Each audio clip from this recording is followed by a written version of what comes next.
नमस्कार साथियों, इस वीडियो में हम आपसे बात करेंगे कक्षा 10वीं के साइंस यानी विज्ञान के 30 महत्वपूर्ण प्रश्न है जो कि आने वाला 2024 के एग्जाम के लिए काफ़ी महत्वपूर्ण प्रश्न होगा। चलिए शुरू करते हैं। पहला प्रश्न है कि मानव शरीर में पाचन का अधिकांश भाग किस अंग में संपन्न होता है? तो होगा छोटी आंत में।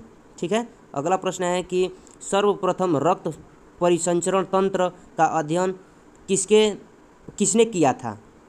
तो वो होंगे विलियम हार्वे ने। ठीक है। अगला प्रश्न है कि कौन सा कृत्रिम यंत्र हमारे दिल के धड़कन को नियंत्रित करता है? तो इसका आंसर होगा पेसमेकर। ठीक है। अगला प्रश्न है कि दूरी मापने की सबसे बड़ी इकाई क्या है? तो दूरी मापने की सबसे बड़ी इकाई है पारसेक। ठीक है। अगला प्रश्न है कि वैसी भौतिक राशि जिनमें परिमाण के साथ साथ दिशा भी रहती हैं उसे क्या कहते हैं? तो होगा सदिश राशि। ठीक है। अगला प्रश्न है कि यदि कोई वस्तु विराम अवस्था में है तो वह विराम अवस्था में ही रहेगी जब तक उस पर बल लगाकर उसमें परिवर्तन न किया जाए। यह न्यूटन के किस नियम को प्रदर्शित करता है? ठीक है। तो ये होगा न्यूटन के प्रथम नियम को प्रदर्शित करता है। ये फिजिक्स का प्रश्न है। ठीक है। अगला प्रश्न है कि बैरोमीटर का पाठ्यांक जब धीरे धीरे नीचे गिरता है तो किस चीज़ से संभावना होती है? किस चीज़ की संभावना होती है? तो होती है बारिश होने की संभावना होती है। ठीक है। उसके बाद है कि आपेक्षिक घनत्व रिलेटिव डेंसिटी को किससे मापा जाता है?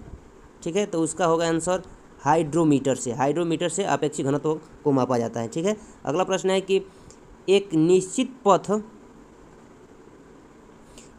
पथ पर गति करती वस्तु जब निश्चित समय अंतराल के पश्चात बार बार अपने पूर्व गति को दोहराती है तो इस प्रकार की गति को क्या कहते हैं?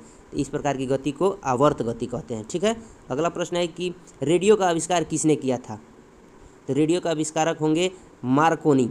ठीक है। इसके बाद है कि कितनी आवृत्ति वाले तरंग को हमारा कान नहीं सुन सकता है? तो 20 Hz से कम की आवृत्ति वाले तरंग को कान नहीं सुन सकता है। ठीक है। उसके बाद है कि श्रव्य तरंगे की आवृत्ति कितनी होती है? तो 20 Hz से 20,000 Hz तक। ठीक है। अगला प्रश्न है कि पराश्रव्य तरंगे अल्ट्रासोनिक वेव किसे कहते हैं? तो 20,000 Hz से ऊपर की आवृत्ति वाले तरंग को पराश्रव्य तरंग कहते हैं। ठीक है। इसके बाद है कि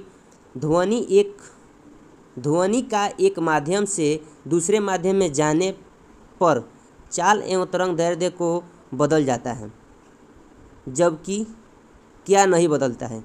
तो आवृत्ति नहीं बदलती है। ठीक है। उसके बाद है कि लोहे में ध्वनि की चाल कितनी होती है? तो लोहे में ध्वनि की चाल होती है 5130 मीटर प्रति सेकंड। ठीक है। उसके बाद है कि कितने डिग्री सेल्सियस पर जल का घनत्व अधिकतम होता है? कितने डिग्री सेल्सियस पर जल का घनत्व अधिकतम होता है? तो होगा 4 डिग्री सेल्सियस पर। ये केमिस्ट्री का प्रश्न है।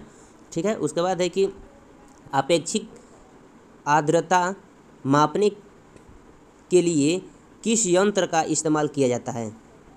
आपेक्षिक आर्द्रता मापने के लिए हाइग्रोमीटर का प्रयोग किया जाता है। ठीक है। उसके बाद है कि अवतल लेंस से हमेशा कौन सा प्रतिबिंब बनता है?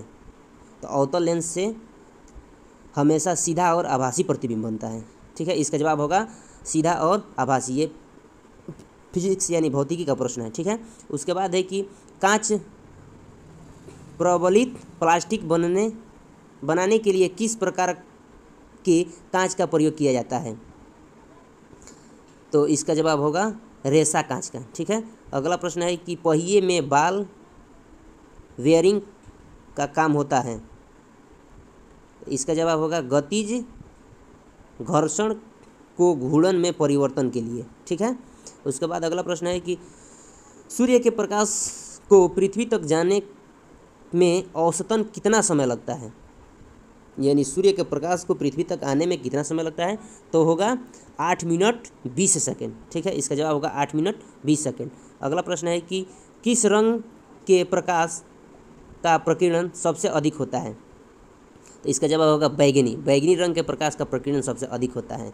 उसके बाद है कि किस रंग का प्रकाश प्रकीर्णन सबसे कम होता है, तो लाल रंग का प्रकाश का किरण सबसे कम होता है। इसलिए कहीं कहीं देखे होंगे टावर पर लाल रंग का बल्ब लगाया जाता है ताकि रात में कितना भी दूर रहे तो दिखाई पड़ सकता है, एक निश्चित दूरी होता है और रंग के अपेक्षा लाल रंग काफ़ी दूरी तक दिखाई पड़ता है। ठीक है, उसके बाद है कि कपड़ा सुखाने की मशीन तथा दूध में मक्खन निकालने की मशीन किस बल के सिद्धांत पर कार्य करता है, तो होता है अपकेंद्रीय बल। ठीक है, उसके बाद है कि पानी में पड़ी परख नली का चमकीला दिखाई देना तथा पानी में बुलबुले का चमकीला दिखाई देना किसका उदाहरण है, तो इसका जवाब होगा प्रकाश का पूर्ण आंतरिक परिवर्तन का। ठीक है, इसके बाद है कि किस रोग से ग्रसित व्यक्ति को नज़दीक की वस्तु दिखाई देती है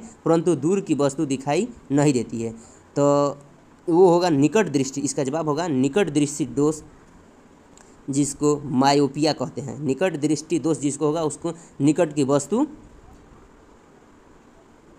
दिखाई देती है परंतु दूर की वस्तु दिखाई नहीं देगी। उसके बाद है कि द्रव्य का वह गुण जिसके कारण वह वस्तुओं पर ऊपर की ओर एक बल लगता है कौन सा बल कहलाता है, तो होगा उत्प्लावक बल। ठीक है, उसके बाद है कि मनुष्यों में पुनः स्थापित होने वाले दांतों की संख्या कितनी होती है, यानी मनुष्य में जब दोबारा दांत का जमाव होता है तो वो कितना होता है, तो होगा 20। ठीक है, उसके बाद है कि स्तनधारियों में सबसे बड़ी ग्रंथि कौन सी है, तो इसका जवाब होगा यकृत। ठीक है, उसके बाद है कि कौन सा रंजक मानव शरीर को रंगत प्रदान करता है, तो होगा मेलानिन। इसका जवाब होगा मेलानिन। ठीक है, अगर वीडियो पसंद आई हो तो लाइक करें, शेयर करें, सब्सक्राइब करें। धन्यवाद।